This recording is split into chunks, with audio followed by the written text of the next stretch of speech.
It's all right. All right, so this is going to be a rant on WWE part-timers. Now, I had this long video doing the superstar shakeup, and the WrestleMania 33 debacle, which I'm going to state in this video. So we're going to talk about WrestleMania 33, just the main event. I'm not going to talk about the whole card. It's very forgetful. I barely remember what was on the card now.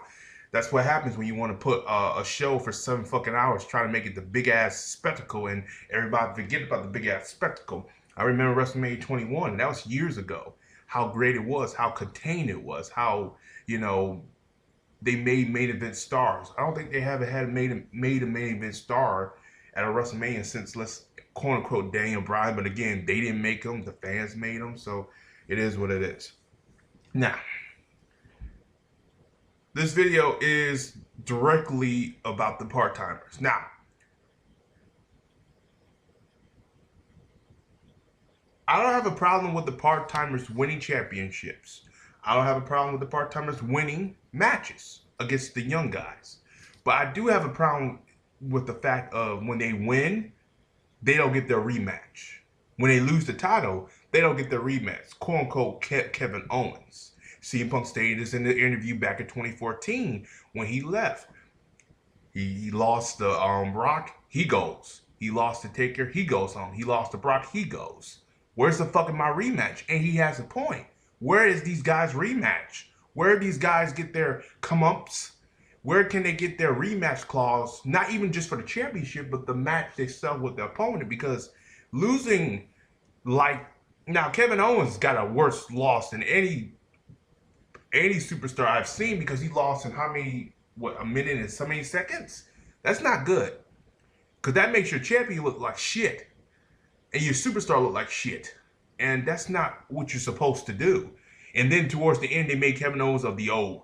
Like, dude, you should have been doing that 2 months ago, 3 months ago. And I'm sitting there and I'm watching this and I'm sitting there like, are you fucking kidding me? I said, this is a disrespect to this man here who busts his ass with that world championship. And you treat him the way you do? If I was him, I'd say, you know what? I don't want to win no more championship. I just don't want to be in a world title no more. And that's discouraging, because it's like, I can never get to where Goldberg is, or I can never get to that level because you don't see me that way. And then Vince would be like, well, Goldberg's only here for this amount of time. We have to have Goldberg win.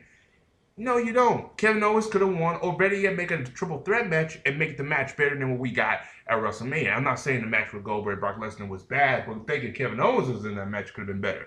And you could have Jericho interfere in that match, or make it a fatal four with Jericho in that match. Still would have been a better match. It would have probably condensed that fucking card we had and may put the Intercontinental Championship on the main show. It's just WWE needs to really think these ways through and make a great champion. And it's like, oh, we need Goldberg with a world title. Not really. You just need him in the world championship match, and then y'all can have your rematch calls at Payback, where Goldberg wins his #1 contendership against what's his name? His #1 contendership, and and just build upon that. And then you probably say, well, Jericho and Owens won't have their one-on-one match. They can have it at Payback because Jericho's fucking leaving anyway, and they can have Jericho's like this, if for the U.S. title. The U.S. title wasn't even on the line, and you didn't really need that title on the line. Honestly, you could just have Jericho in that match, and Jericho's like, if I lose, I leave Raw, and then Jericho Owens say, if I win, I take the title, but you lose, I take the title. If you lose, you leave Raw, or you leave the WWE forever. And they go with that too. It made a fatal four-way for WrestleMania. They had Payback. They had to blow off feud, even though we would have liked 2 matches. But one is good enough. One good, solid, hardcore street fight match would have been good, just to end that in and off. I think it would have been better. This is my opinion. This was just... And it's, you can look at the superstar spaces and you could tell, like, it's especially, you could just say like, I don't really want to do this. I just, and it sucks. It really sucks. And you wonder why they're not drawing in ratings, because WWE has done a so great job of making these superstars of today look like shit comparison to superstars of yesterday. And it's fine to do that sometimes, but not all the time. You got to make these superstars seem bigger, larger than life, like the superstars from yesterday. If you do not, they won't draw. If they don't draw, there's no ratings. There's no ratings. There's no house attendance, and it's just so much shit. And having Roman Reigns beat The Undertaker was, okay, if you do that, turn him heel. No, they didn't do that. They kept him who he was. I said, all right, well, that's you. You just ruined this man's career. Good luck in your future endeavors because you just fucked this man over. You have him beat The Undertaker, a beloved wrestling figure for years, and you don't turn him heel, which turning him heel would have protected him. Turning him heel would have not got him booed the way he did at the, what you call it, the following night on Raw. He would have been the heel. He needed to be a heel.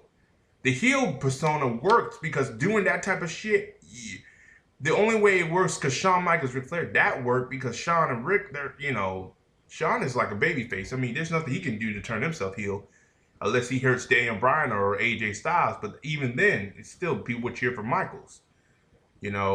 Roman hasn't got that type of response yet, so they needed to turn him heel first, and then maybe they can run with that a little bit because that's what fans want anyway. But I digress. I got my laughter back when Braun Strowman whooped his ass. I ain't finished with you yet. I died. I said, this man here is the MVP of Raw of this year. I mean, swear to God, he is perfect. But anyway, that's my little rant on the part-timers. And I really was not going depth with wrestling. Look, guys, I know I got, like, someone asked me on my channel before. He said, "Oh, you gonna review this?" I'm like, dude, there's nothing to review. I mean, if you want to hear me rant, I mean, go watch my old videos. You get burned out from the product. It's just the product sucks. It really does suck. And why would I rant on something that I had no passion for? I had passion for, Cartoon Network and, those type of things because that network was my shit growing up. Wrestling came in towards a little bit later, but still, it's something that I just can't watch. I mean, there's times where I flip to Cartoon Network because I watch Adult Swim and Toonami. However, I don't flip it to USA and watch Raw. If you think that shit ain't happening. Now, SmackDown is another story, but Raw, no. I don't even flip it to Raw. People say, you watch Raw. I say, hell no. I say, if Raw comes on the air, I flip the channel. And then if I catch it, it's the last hour because that's the most important shit. And then I do the recap. Hell, they even have YouTube now have highlights. There's a person come on here, Wrestling Reality, has fucking highlights of Raw. To me, that is good. And you know what he does? He chops it up to either 10 to 15 minutes. I can watch that. I can't watch Raw for 3 hours. I'm sorry, I cannot. It's too much filler. It's too much bad. It's too much not. It's just the way Raw is produced, it insults my intelligence. Vince thinks this is good television, then he's fucking out of touch. Old motherfucker. That's all I gotta say. As always, guys, like and subscribe. Let me know what you guys think. Peace, as always. And yeah, part-timers, man. That's my little rant on part-timers. As always, peace and have a good day.